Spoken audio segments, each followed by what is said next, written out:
All right. So first off, Kelly, welcome to the show. We were just starting to get into the conversation before I hit the record, and I said, "Hey, let's pause. Let's actually jump into the show." So before we do this, thank you for what I believe to be a great conversation that we're going to have. It'll be open. It'll be authentic. It'll be transparent. That other newer agents to the industry, I think, will get a lot out of. So thank you for having the openness to having this conversation. Yeah, thanks for having me on. I'm really honored.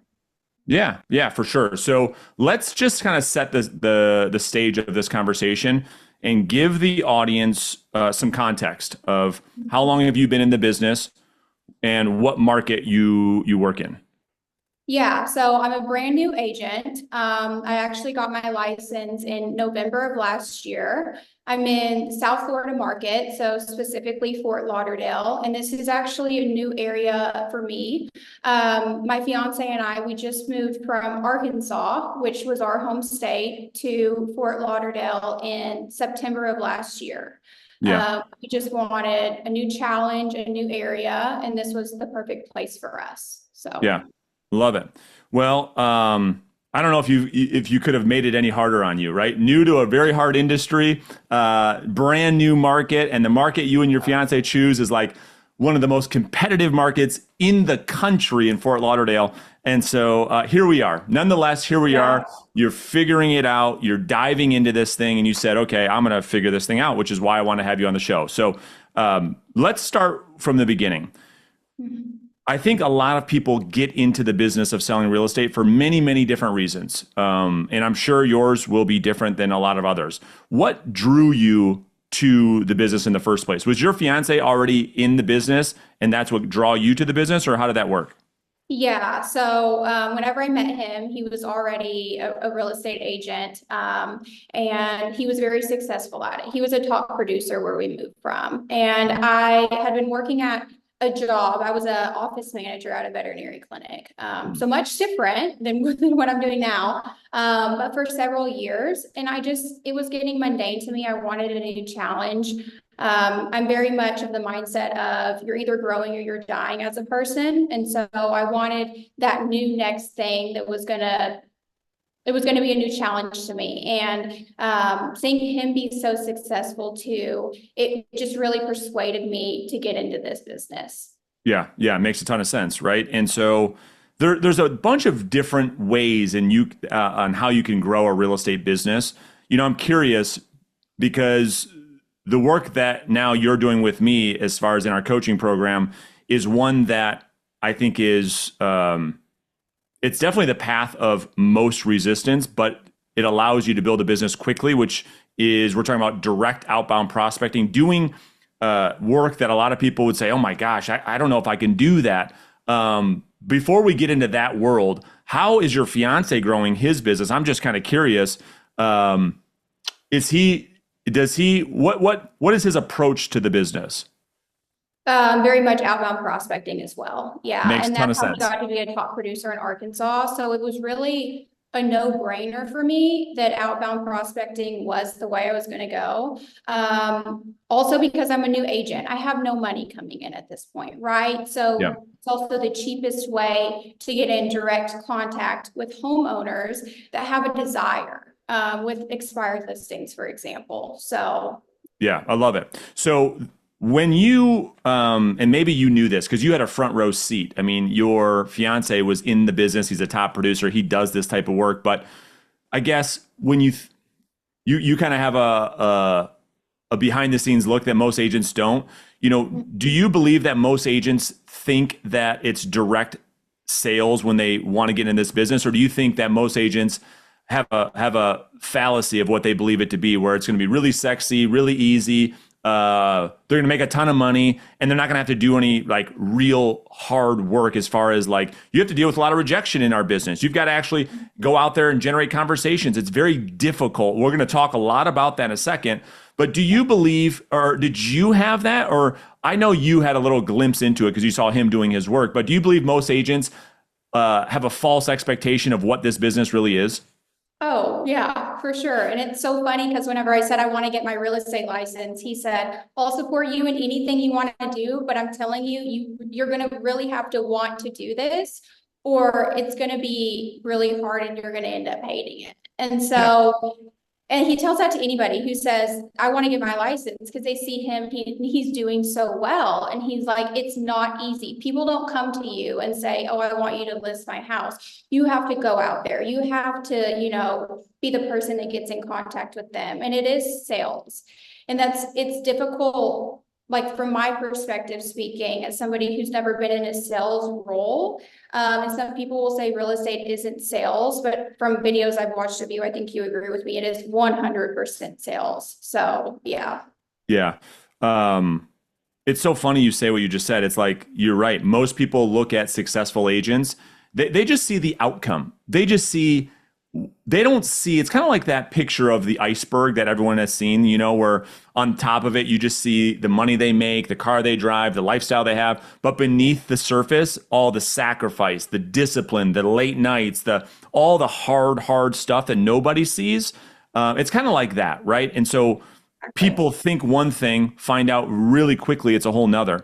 How did you come to terms that if you're going to succeed in this business of real estate sales, that you are going to have to become maybe somebody that you weren't, where you have to do things way outside your comfort zone? Because most people, we don't grow up saying, if you were to ask a kid, a class filled with kids, what do you want to be when you grow up? I don't know about you, Kelly, but I've never met anybody who says, I want to be a salesperson. I've never met that ever. They say, I want to be a veterinarian. I want to be a doctor. I want to be a lawyer, et cetera, et cetera. How have you made peace with the fact that if you're going to succeed in this business and you're going to generate a large income, that you have to do activities way outside of your comfort zone? I think the biggest thing for me, because it's uncomfortable, definitely in the beginning, but you have to believe that you're going to be doing this person a service. You're providing them with something that's going to take away whatever stress is on their plate, right? They need to get their home sold. They need to move to their family. I'm going to be able to be there to provide you with this service that's going to take the stress away. And you have to believe in the product that you're selling. So you have to believe that you're a good agent and have that confidence. And it's difficult in the beginning, but it's like anything. The more you work the muscle, the stronger it gets. That's And right. so, yeah. Yeah, it's just like health and fitness, right? And so, your fiance gave you the best advice that I think every new agent needs to hear, which is business is not just going to knock on your door. And I think so many agents feel as though they can come in and be super passive. They can post on social media and, look successful. And they think that, well, if I just do that, people are going to come. And it's not that way at all. So let's dive into this for a minute. And I love what you said before the show. You said, Brandon, this isn't easy. There's a lot of things that are hard as a new agent. And so I want to dive into that stuff, Kelly. When you first joined our coaching program, we talk about that this is a sales business. Part of a sales business is you need to build a strong skill set. You need a strong mindset. And then you need to take massive action. Those three things together in combination is what it really takes to succeed. I want to break all those down one by one. So when we look at the skills of being, and I just call it selling, call it a conversationalist, we have to become very, very well articulated in order for us to initiate conversations that would compel somebody to say, yes, Kelly, please come on over. We'd love to set up time to meet with you to talk about listing our home. That takes a high level of skill set. Can you walk us through what you've been doing as of lately to build that skill set and some of the things you've learned? Yeah, I think the biggest thing is honestly having a script, because and some people might talk against scripts. They might say that they're not good, but I think as a new agent, it's a huge advantage to have a script, to know what you're going to say and to be able to practice that. Have a play partner. That's been big for me.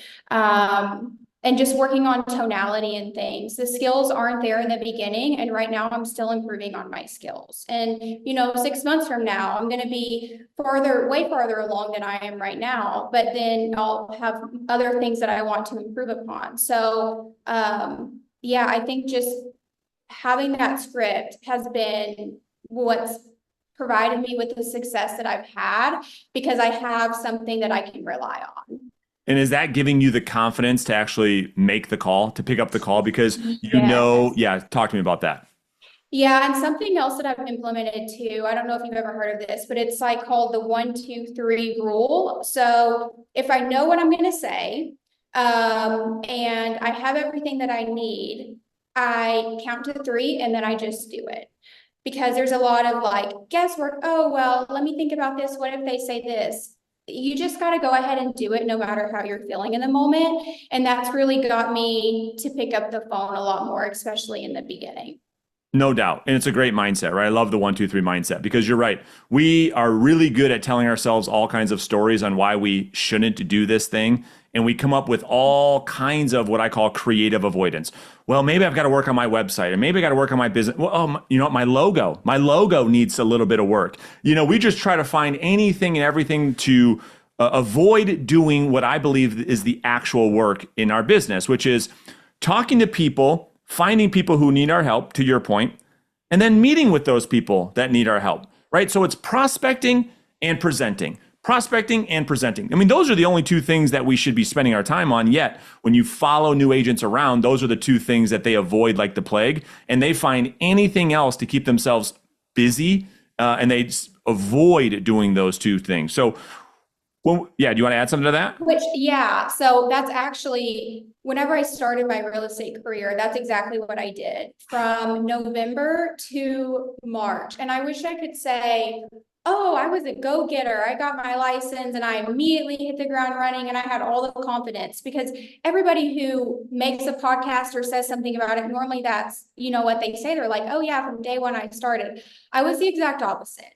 I was in creative procrastination mode, analysis paralysis for honestly about 3 months. And I woke up one day and I realized you're no farther along than when you started. Something's got to change. And so I just started doing the things that I needed to do and taking the action. And that made all the difference, just picking up the phone.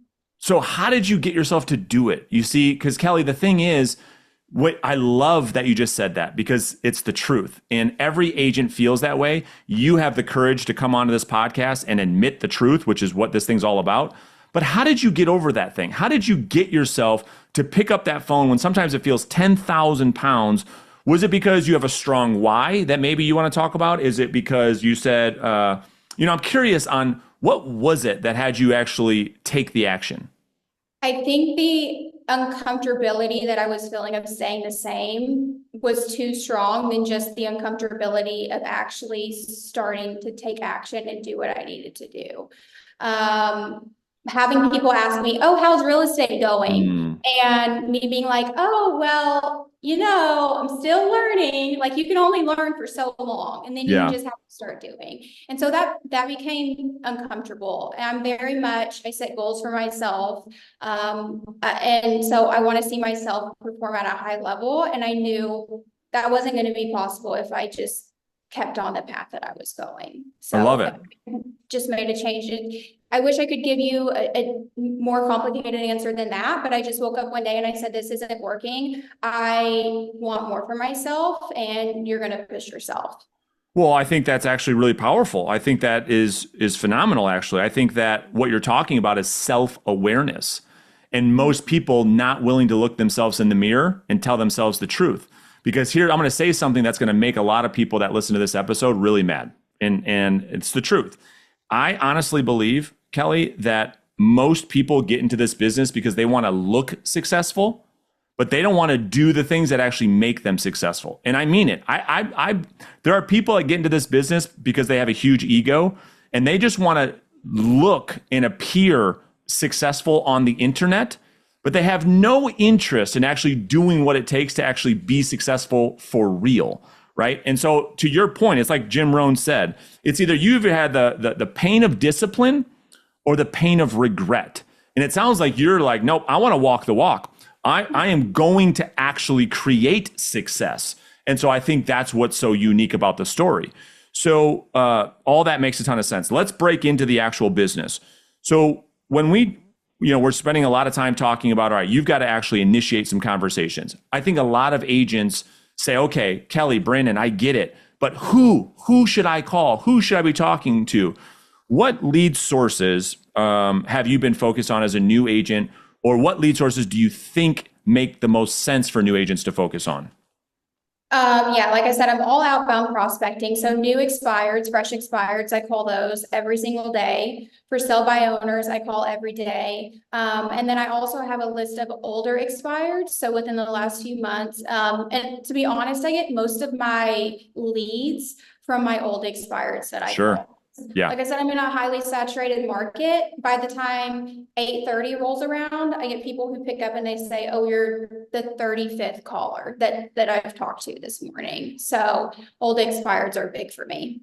Yeah, I love it. So you're really working what we would call hand raisers. People in your situation, South Florida, who raised their hand and identified, hey, I want to sell my house.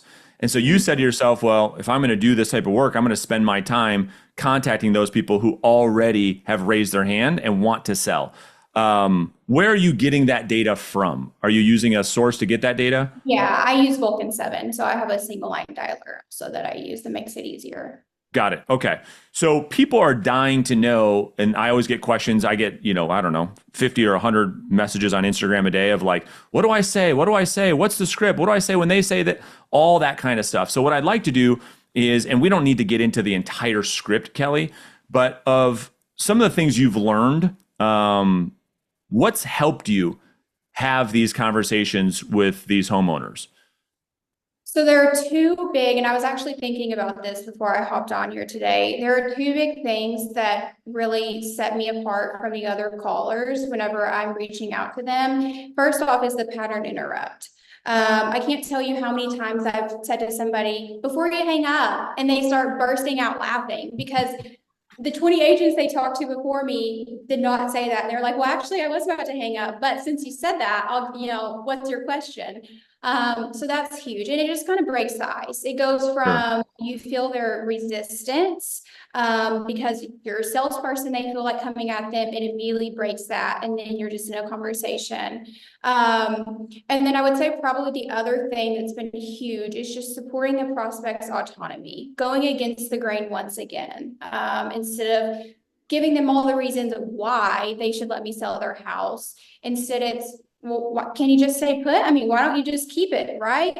So that kind of like flips the switch in their brain of, wait, how is that going to benefit you at all? And then the conversation just flows from there. It's amazing. I mean, just to hear you speak, as a newer agent, learning the art of communication, speaking about things that are very, very advanced, you're finding already early on that these are helping you have these conversations. And I think what you're saying is they appreciate the way you're handling these conversations versus the way that other agents are handling these conversations. Is that true? Yeah, and so often too, at the end of the calls, I'll have prospects say, wow, I stayed on the phone with you for a long time. Normally I get off immediately. And so as a new agent too, that gives me more confidence because I know, okay, I mean, there are still times I get on the phone and I'm nervous about it. I'm not going to Sure. lie and say that now I have no call reluctance because I still do have a little bit, even though I still get on the phones. But conversations like that, whenever I get that feedback, it lets me know, okay, you're doing something right here. And so, yeah. That's great. So we're going to talk. I want to talk about the listing appointment in just a second. But can you talk to us about the importance of lead follow up and how that plays such a huge role in a new agent's business? Yeah, I honestly, so I just got my first listing, and I would not have got that listing if I did not follow up. Whenever I tell you it was a follow up game for, oh my goodness, a month. And then I finally got the listing appointment. And then even from that, it was a follow up on just, the getting everything signed, and it's huge. And so I'm actually glad that my very first listing that I have, follow-up was so important. So it wasn't a lesson that I had to learn down the road. No doubt. And I think that, and maybe you're still learning this, but I think agents get so caught up in that first call that if they don't get what they think like the result, like an appointment on that call, they think of it as almost like a failure. And they're missing the reality that it's going to be very rare that you call somebody out of the blue And on that very, very first conversation, you're able to just set some high quality listing appointment. Does it happen? For sure. You make enough calls, it's going to happen. But the reality is this, that 60, 70, 80% of listing appointments that an agent would set is going to come from building a pipeline of people that you've talked to the first time, following up with that pipeline, and over time, those turning into actual appointments. And that's kind of what you've experienced. Is that true? Yeah, and honestly, I love the follow-up because especially as a new agent, you're getting on the phone and I don't have a problem talking to strangers necessarily, but I mean, it's all new for me. And so I'm getting on the phone with a new person I've never talked to, but the follow-up is so much more welcoming because they know who I am, they know why I'm calling, they're much more open to me. So I actually really enjoy the follow-up conversations. Yeah, for sure. So, all right, let's switch gears. Let's talk about the listing presentation. Kelly, I think that this is probably the most important part because regardless of how a new agent is finding their way on a listing appointment, when it comes down to it, everything is going to come down to their ability to have a conversation with the seller that leads that seller to believe that hiring that agent is in their best interest. That is hard to do, especially being a brand new agent and in a brand new market like you are in. So you're not only new to the industry, you're new to the market, you're learning the market. This is where I think agents have the most problem from a mindset perspective, right? I think at one time you used the word like imposter syndrome. I think a lot of new agents, this is difficult for them to go in and attempt to explain to a seller why they should hire them to sell their house when the whole time that agent's saying, gosh, I don't know what I would do if you were to list your house with me, right? And so that's a very interesting dynamic. If we can really break this down, walk us through maybe some things that you have learned that have been helpful to give you confidence to go in there and earn the business. Yeah, I mean, that's huge because if you're a new agent and you have imposter syndrome, the homeowner it wants to list their house with you based off the confidence that you have that you can get it sold. So if you go in there not confident, they're immediately not going to want to list with you. So being secure in my listing presentation has been everything.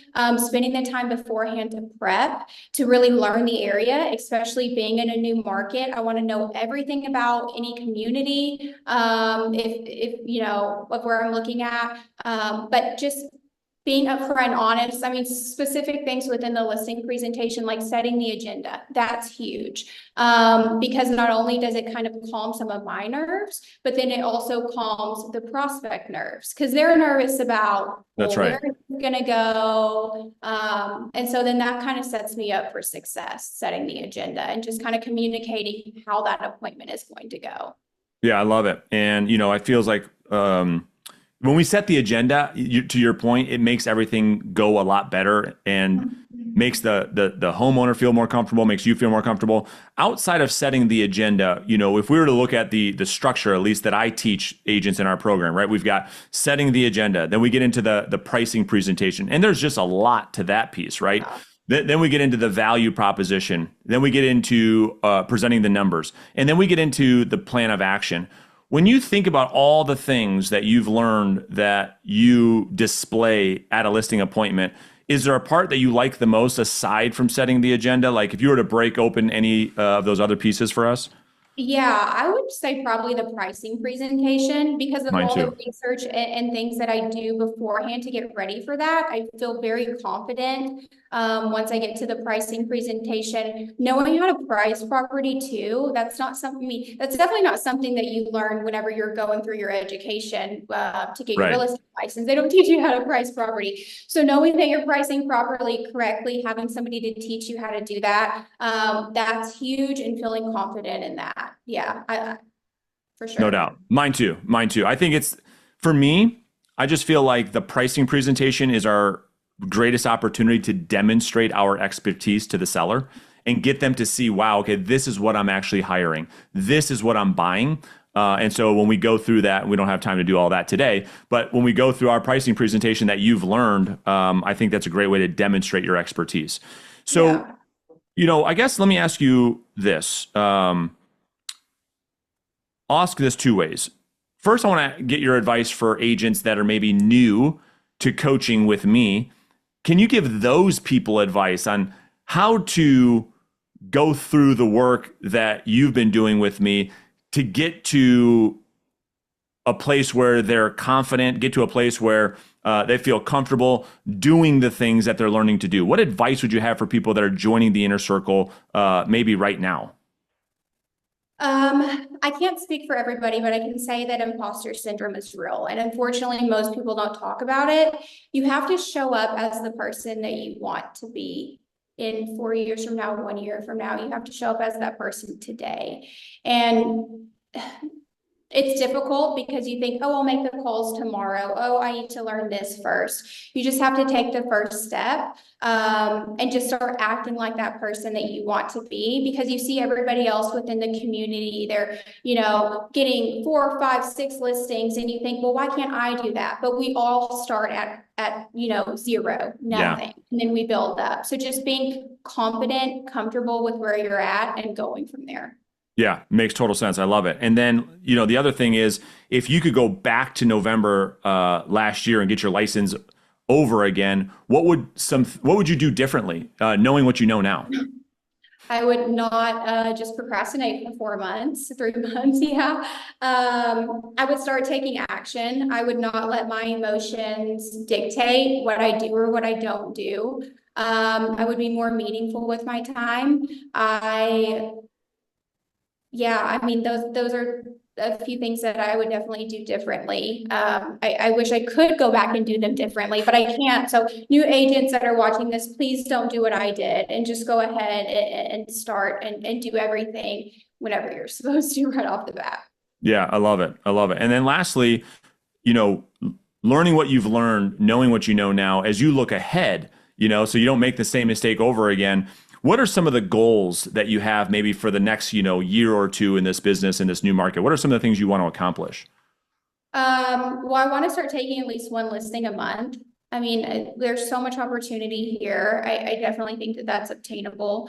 As the time goes on, of course, I would like to get to one listing a week. That's a healthy business. But then also just growing my skill set, becoming more confident in myself as an agent.